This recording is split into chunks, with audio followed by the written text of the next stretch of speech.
What's up, traders? Welcome to Lord Bankz FX. I'm your host, Lord Bankz.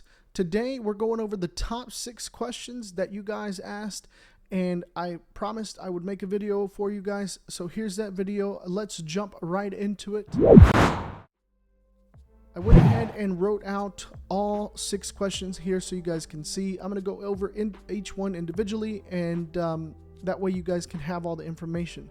So the first question here was calculating lot size, right? Calculating lot size.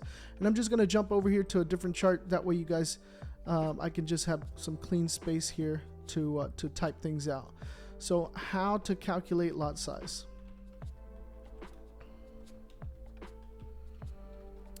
So number one, first thing I'm going to let you guys know is the easiest way to do that is to download an app called Stenu app, right? I have no affiliation. I'm not sponsored or anything like that. I personally used it. It's very, very simple. Definitely worth giving it a try, downloading that app. But let's say you want to do it manually, right? You don't have, for some reason you can't get the app or whatever the case may be. Let's say we're going to do it manually. Okay. So it's all about math and numbers, right?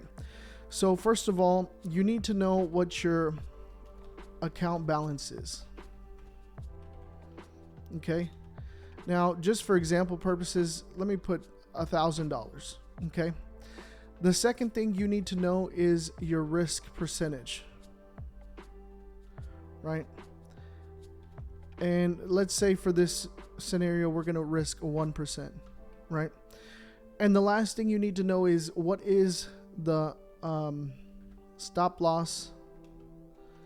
I'm just going to put SL in pips. Okay. Now, here's the thing. Your account balance, you should already know, right?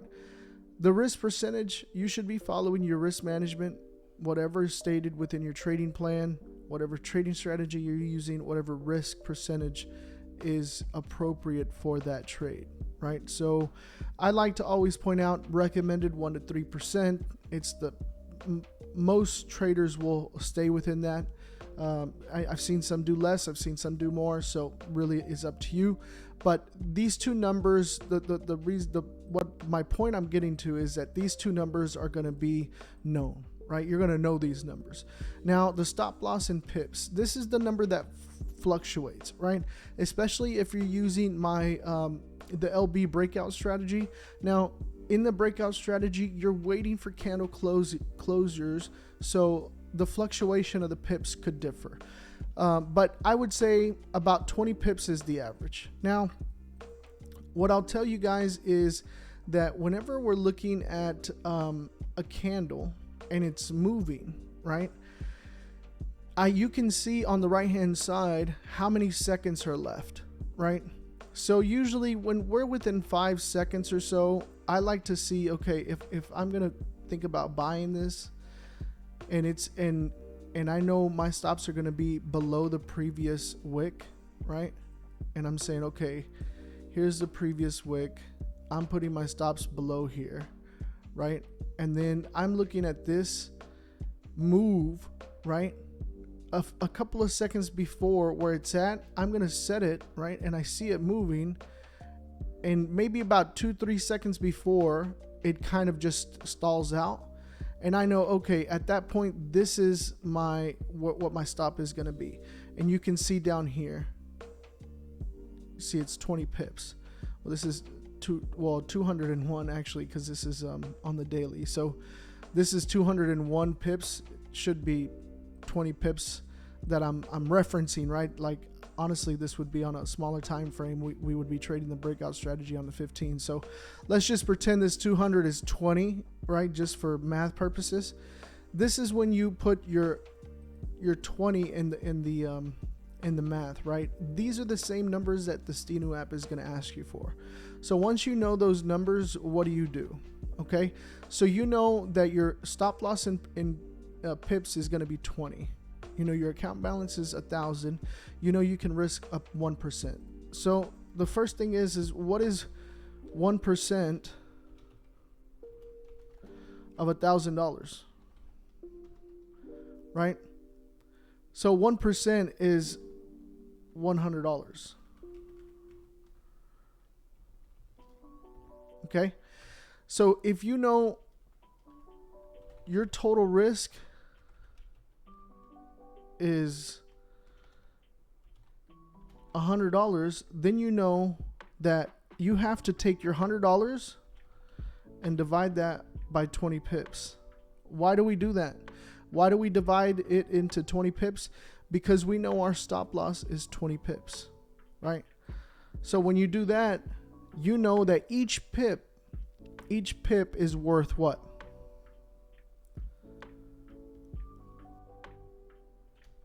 $5 per pip. That's what your lot size is going to be, $5 per pip. Now, how do we get $5 per pip? How do we get $5 per pip? So you have to know how lot sizes are calculated. So if you know 0.01 is equal to 10 cents per pip, 0.10 is equal to $1 per pip,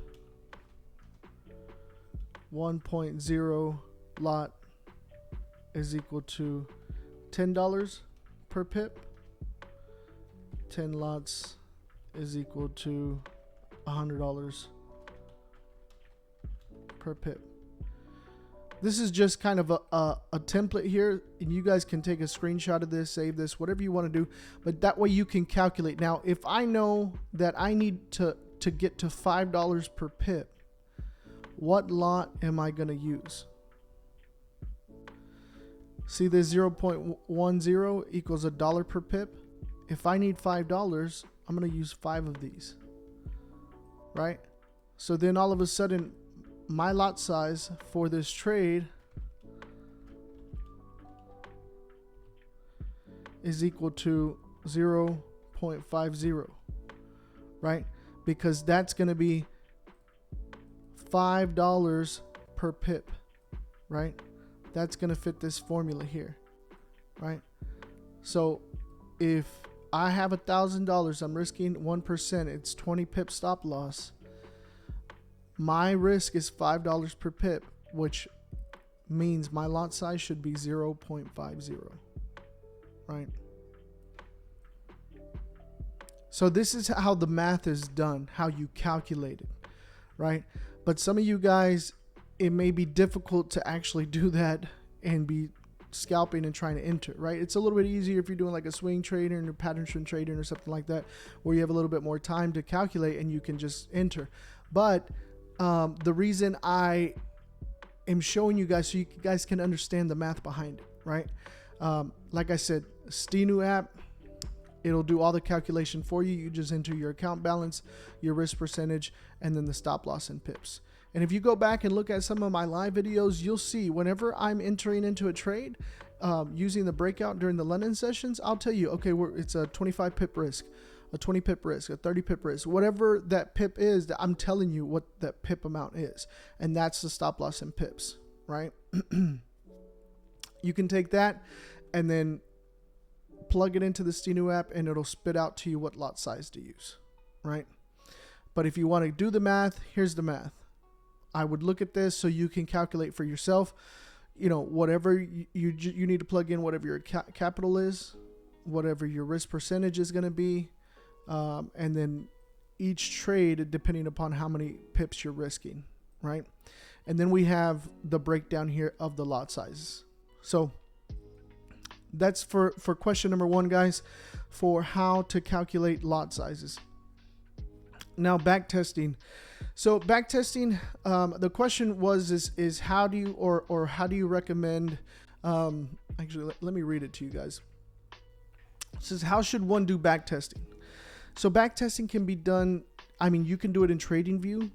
You can hit this replay and let's go back right here, right? And it takes you back all the way to, what day is this? This is May 12th, May of 2012, right? So I can start just trying to implement my strategy from here, and in the replay, just hit this play button and have it just, continuously move forward. Just, you see, as it's moving, right? And you can test a strategy this way, right? Now, there's also softwares out there that you can use that'll help you test strategies, right? Where you input your parameters and then you put it in there and then it just runs, right? Runs testing the strategy. But the thing is I'll be honest with you guys. I don't use, that's not my way of testing, right? The reason I don't use that and I don't use the replay to test strategies is because the number one thing that you're not going to be able to test in that environment is your emotions, your trading psychology, the way you're going to be reacting in a trade. So for me, and this is just the way I do it, I don't back test, I forward test, right? So I have a separate account where I just throw some extra funds in there, real funds, and I just leave that in there to test anything that I'm working on, right? This isn't to make capital in that account. It's not to grow that account. All it is just to test, right? So I'm using that to test different strategies, right? So I do what's called forward testing, live testing. So that's kind of the way I look at it. You can feel free to use tradingview.com. You can come and do the replay and, be able to test out your strategy, whatever you're trying to test out, you can definitely test it out in there. And I know there's some softwares that can definitely help you guys with that as well. But anyways, let's go to the next question here. We had question number 3 was when to exit if TP1 doesn't get hit. Okay. And, specifically when it doesn't get hit, like if the trade goes into profits, maybe halfway, and then comes back to entry before going into drawdown. Okay, that was a question.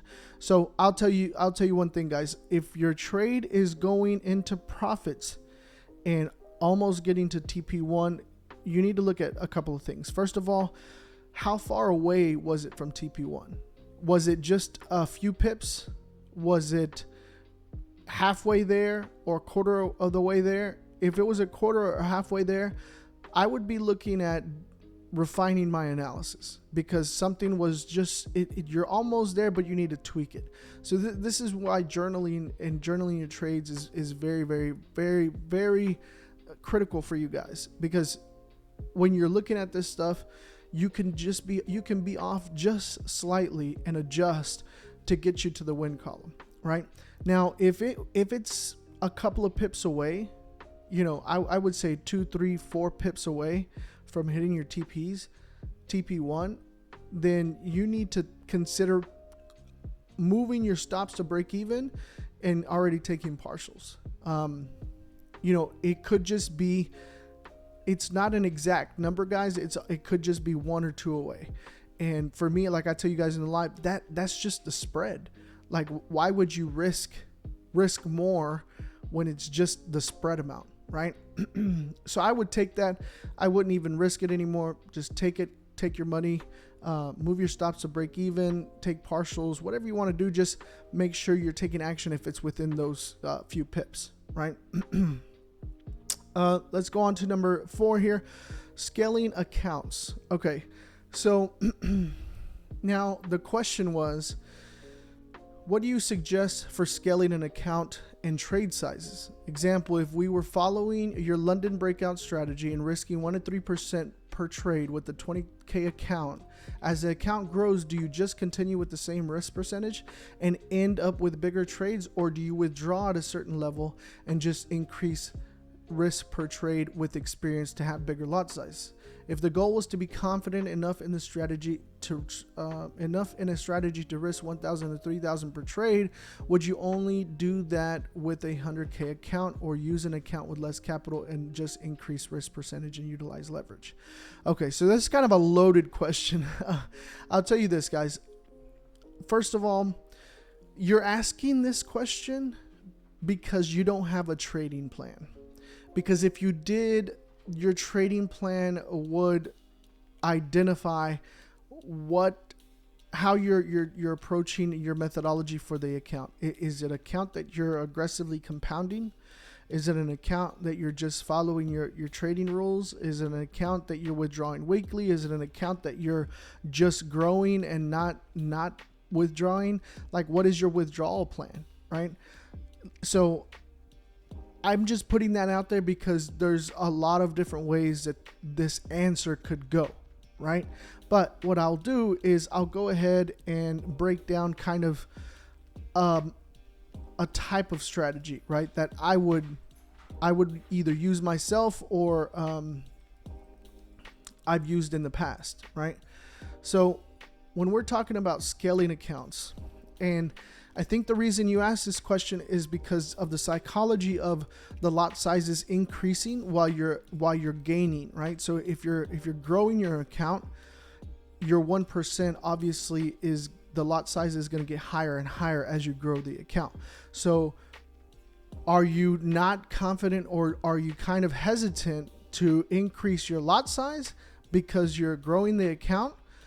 Is that the main reason you asked the question, or is it because you don't know when you should be taking profits, right? Because at the same time, if you're withdrawing money, then your account balance is not going to be the same. So the percentage is going to change, right? So I would say number one is you need to refer to your trading plan. Okay. Whatever your trading plan states, that's the number one thing that you should be focusing on.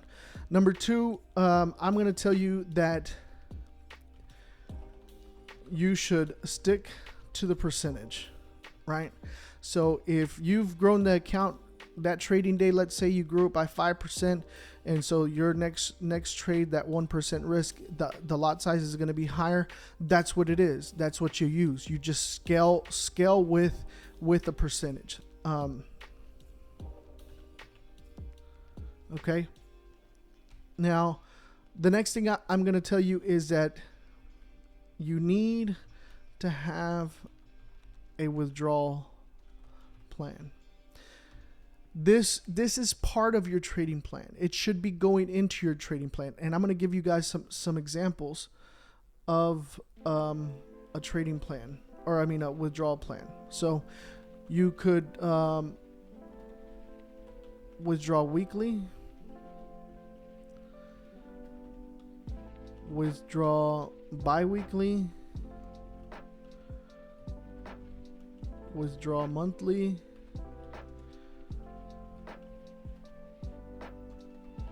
withdraw quarterly, whatever you want to do. This is going to be on you as a trader, how you are with your personality, how you trade.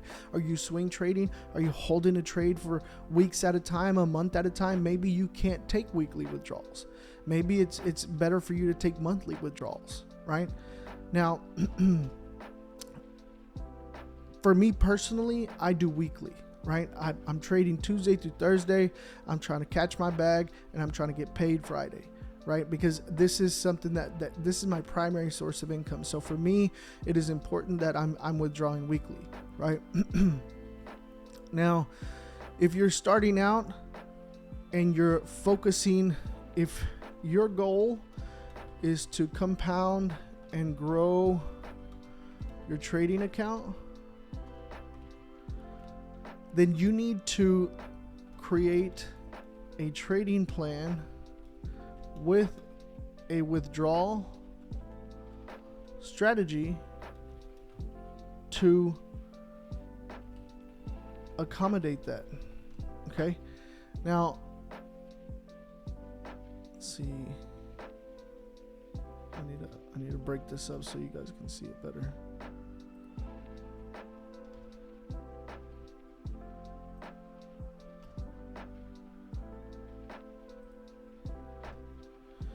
Okay, so if your goal is to compound and grow your trading account, create a trading plan with the withdrawal strategy to accommodate that. Now, what do I mean by that? What do I mean by that? So what I mean by that is you can have a plan that staggers withdrawals.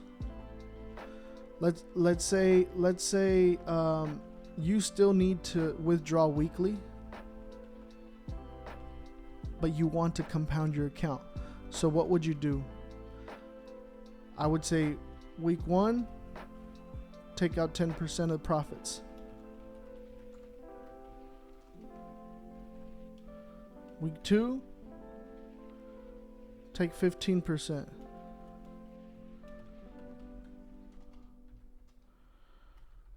Week 3,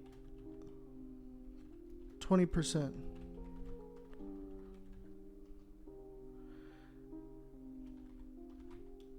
And then week 4 through week 10, hold at 20% profits. This is what this does to you guys. So you're going to see a little bit of money coming in. First of all, the 10% profits, it's nothing.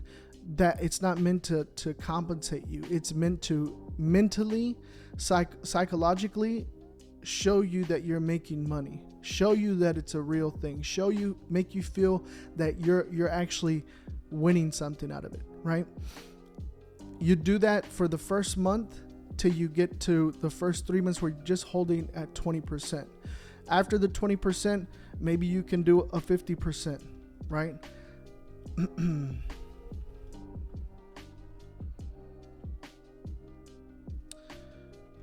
And then maybe you hold 50% till you can withdraw, I don't know, let's say 70%, right? Or 80%. As you scale the amount of percentage that you're withdrawing, your account capital is growing. What is the goal? What is the goal of the account capital? Is it 100K? Is it $500,000? Like, I don't know your goal. So I'm just writing this out so you guys can kind of understand the framework, like mindset of what you should be thinking about to be able to develop your plan, right? But just how you have a trading plan, within that trading plan, you should have a withdrawal plan. And all of that is going to help you understand how you should be scaling and how you should be withdrawing. But if you're starting out and you have a small account capital, then I would be focusing on just the skill and trading and not withdrawing. If there's not a necessity for the funds right now, if you're in a position where you're gonna need that money, then I would work on maybe taking 10%, then scaling up to 15, 20%, and then getting to a point where, okay, 20% profit is holding you off to where you're okay making that 20%, and then continuously trade to grow the account capital, right? But that's my thoughts kind of on scaling an account, how you would do that. As far as the second part of it, what was if the goal was to be confident enough in the strategy? Okay, so confidence and your lot sizes goes hand in hand with you being disciplined and following your trading plan, right? If your trading plan says 1% and you've grown your account from 1,000 to 10,000, why would you use the same lot size that was 1% of the 1,000 then versus the 10,000? Who is violating the trading plan then, right? Now, you may hesitate and want to play it safer. Then you need to adjust your trading plan to a lower risk percentage if that's the case, right? Okay, so moving on, let's go to the next question here. Number 5, a recommended broker type. Let's see, what was the actual question? Do you recommend a standard broker account, commission account, or something else? Now, that's also very subjective. I don't know what size of capital you're trading with, right? Some people go with a standard account, higher leverage. They're going to have bigger spreads, but they like that because they have smaller accounts. If you're scalping and have a larger account, maybe it's better to have tighter spreads and higher commission, right? So you have the initial commission, but your spreads are super tight. Like if I'm gonna scalp 10 pips and your spread is 4, 5, 6 pips, I mean, that's the profit right there, right? It wouldn't make sense, right? So you have to answer the question for yourself. What kind of, situation are you in, right? Are you, now, if you're just starting out and trying to leverage a smaller account, you can go with the standard account that has higher leverage size, and they'll have 2, 3, 4, 5 pip spread. I've used accounts like that. I've used brokers like that, so definitely okay to be able to use those. Last question here: validate supply and demand zone. Okay, so this one, the question was actually, can you make a video on how to validate a supply and demand zone? Finding them is easy, but how do you confirm it is the right one on any time frame? So I'll tell you this. I mean, for me, validate or supply and demand zones, for me, I just think about tops and bottoms, really, right? And I'm just looking at previous price history, right? So if we're looking at this where we have areas to the downside, multiple price reactions where price is held here, right? And then we have a break and a retest. For me, this is validation. When you see an area go from one type to the other type, right? Because it has been holding this as support for so long, right? And then it breaks down, breaks it, and then comes back and retests this as now resistance. It's been support this whole time. Now it's changed to resistance. And for me, I always say, like, for me, support and resistance, supply and demand, key levels, areas of interest, whatever you want to call them. For me, it's this zones. Like, it's the same thing for me. Like, they're just areas where we see multiple price reactions. Now, I know I've seen some people, they get down to the nitty gritty and they're like, oh, from the wick here to this body to this. I'm just trying to keep it simple. I'm not going to get down to those specifics, because it's never to the T on the certain price number. It's never going to be that you can have places where price moves in one direction to the other and meets certain levels and certain price points multiple times, but that doesn't mean that number is a specific number. It's just going to be that, either we're moving on a smaller time frame excuse me, or it just happened to come and pull back or reset the entire thing, right? So as far as validating, like I said, this for me is validation, is when it changes from support to resistance. So changing from supply to demand, changing from one zone to the other, right? That for me is going to be the validation that I use, right? And you can look at it in a different sense if you're looking at different time zones. If you're scalping on the smaller time zone,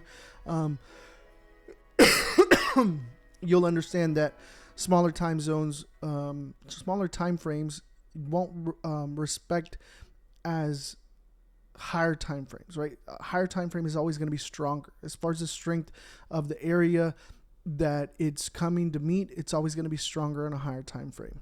Okay. So those were the top 6 questions that I received, guys. These were coming out of the Discord. I know there's a bunch of questions that I got on the Instagram. I'm going to make another video after this, and that one will have the questions that you guys provided in the Instagram.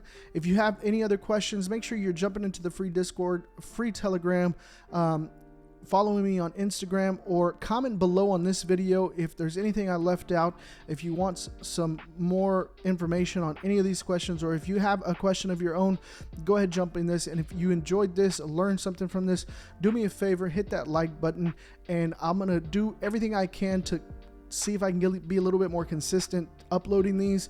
That way you guys have a little bit more information. A lot of these questions I answer within the live streams, but I know not everybody can go to the live streams, participate in the live streams, and go back and watch the videos. I know the last live stream we ended up going for about like 6 hours. So I understand if you don't have the time to sit through, 3, 4, 5, 6 hours in the live stream, but I'm going to do my best to break these videos down into smaller videos where I answer these questions for you guys. But hopefully you guys were able to learn something today and enjoyed the video. I'll catch you guys on the next one. Peace.